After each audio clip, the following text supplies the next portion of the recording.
Good evening, folks. Now, I need to put a warning out for some of you. Some of you watching this will be absolutely appalled and disgusted, not because I'm showing anything bad, it's because some of you has been so indoctrinated that you've been full of bigotry and you would find this information extremely hard to swallow. And I'm talking from experience because I've talked about this stuff before, which you're about to see.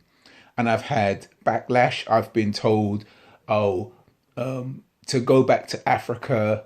What else have I been told?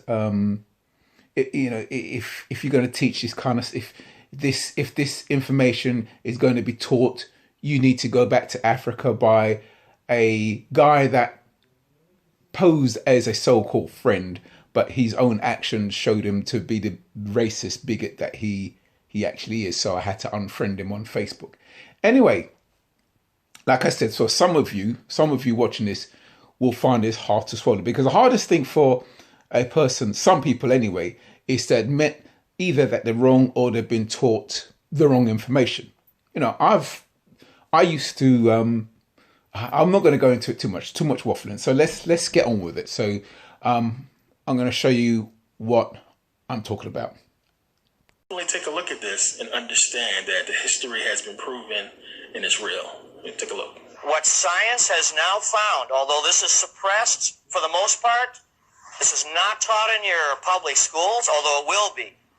The history that the children are learning today is not going to be history that's going to be taught in the next 25 years. It's going to be radically different. We now know for a fact that long before Columbus, there were four major migrations of blacks to the Americas, different parts of the Americas. And it is now known that the West African Kingdom of Mali had huge fleets of merchant vessels, and that these kings, these black kings of West Africa, began sailing across the Atlantic to Mexico as early as 900 AD, about 200 years before Christ, up until right at about the time of Christ. In other words, about 2,000 years ago. There now appears that there were wealthy West African and North African blacks and came, if you can believe this or not, but there's solid proof for it now, to southern Illinois. Now I'll explain how that happened. In 1982, our time, there was a guy who was going along southern Illinois. He was a cave hunter. And he was, I don't know if you're familiar with southern Illinois at all, on the Ohio River. It's just honeycombed with caves, thousands of caves. They have not all been explored by any means. And he was involved in sport for hunting in caves. It's done all the time. It's rough work. Sometimes these caves are very narrow. He went into, to make a long story short, he went into this cave that no one had ever seen before. And he squeezed through a very narrow entrance, and all of a sudden it turned out into an enormous room. And in this room, he found great sarcophagi, or coffins, coffin lids, made out of stone. The walls are engraved with all kinds of stories, picture stories of men and women in old costumes from the ancient world. And then on the floor, he found stacks of thousands upon thousands of these black rocks that were beautifully engraved with the profiles of people, not Indians, but hundreds are of black people, all in profile. They are made on a type of rock that is found really mostly only in southern Illinois in caves. This rock is like a clay. You pull it out of the ground and you have like a stylus or a pen, and you can draw on it real fast. You can draw profiles and letters, and then as it dries, it turns into a hard rock. And these rocks are piled up on the floor of this cave. Now, this man's name is Russell Burroughs. He's not an archaeologist. He's just a spelunker. He's a cave enthusiast.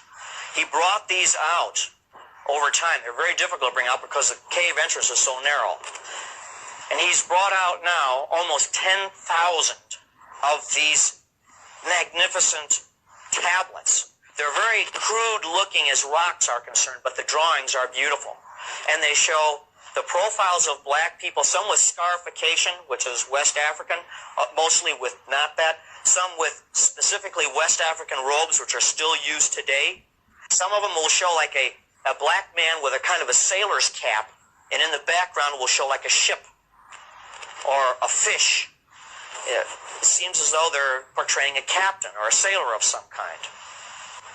1861, a farmer plowing his field came across a very strange domed rock, a black rock, and he couldn't dig it out. The more he dug down, the bigger this rock got, until he dug the entire thing away. It took him weeks to dig it away. And it turned out that he unearthed a 9-foot-high statue of a head, beautifully done, of an African, not an Indian at all the portrayed features of a West African man. This is one of the great Olmec heads, and this is part of this helmet, this marvelous helmet, which nobody could understand. There's no other parallel for this helmet found anywhere in the world except West Africa. South American archaeologists are finding unusual human remains.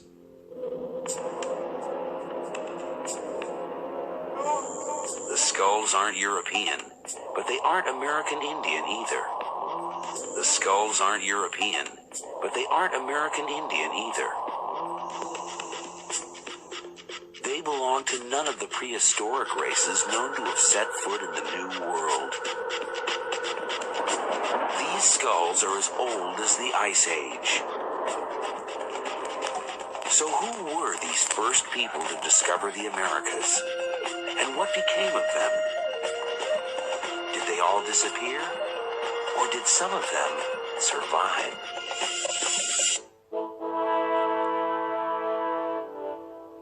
Archaeologists there have recently unearthed human remains.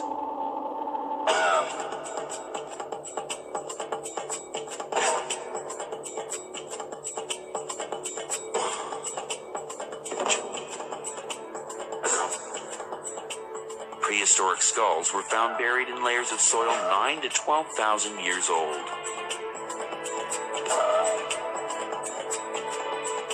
They are the oldest skulls in the Americas.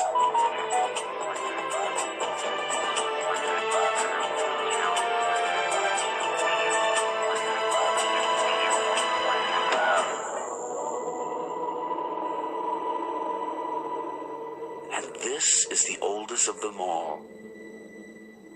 The skull of a young woman nicknamed Luthia by scientists. Can she tell us who the first Americans were?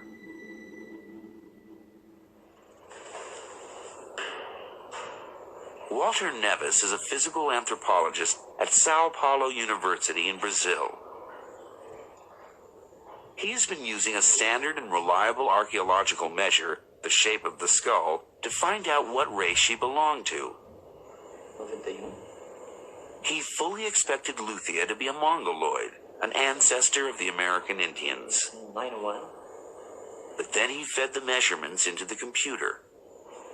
When we started running the computer and seeing the results, it was amazing because we realized that the statistics, the quantitative analysis we were doing was not showing just people to be Mongoloid. In fact, the analysis was showing just people was anything except Mongoloid.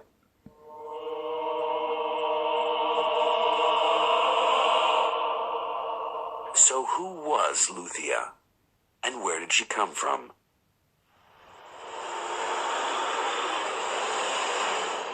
To find out, the skull was taken to a hospital in Rio de Janeiro to begin the process of reconstructing her face. The cast was then given to Richard Neve of the University of Manchester in England, one of the world's leading forensic artists, to recreate her features. That to me is a Negroid face that has all the features that you associate with a Negroid face.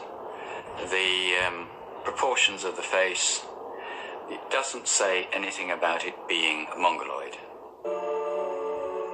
Her reconstruction is confirmed by measurements Walter Neves has taken of all his skulls. The first reaction was not to believe in it. But as the results, repeated so many times, and the result is exactly the same thing. They are very similar to nowadays Aborigines and Africans, and no similarity at all with Mongoloids in Asia or with American Indians. They are very similar to nowadays Aborigines and Africans, and no similarity at all with Mongoloids in Asia or with American Indians.